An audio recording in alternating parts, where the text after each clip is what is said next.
টুনি তার বাগানে কুলফির গাছ লাগিয়েছিল, আর যখন তখন সে তার ছানা মিলে সেই কুলফি খেত।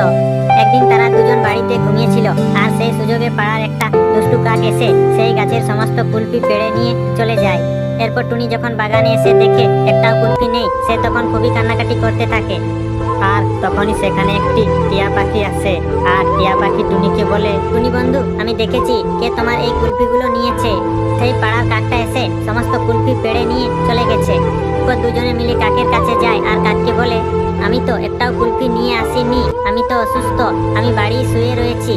এরপর কাক রাজি না হওয়ায় কাককে শাস্তি দেওয়ার জন্য তারা দুজনে মিলে এক তান্ত্রিকের কাছে যায়।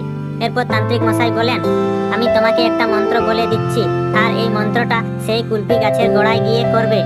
এরপর টুনি কুলফি গাছের গোড়ায় গিয়ে মন্ত্রটা করে, আর দেখা যায় এক এক করে সব কুলফিগুলো ফিরে আসে, আর ওইদিকে কাক ছটফট করতে করতে মারা যায়।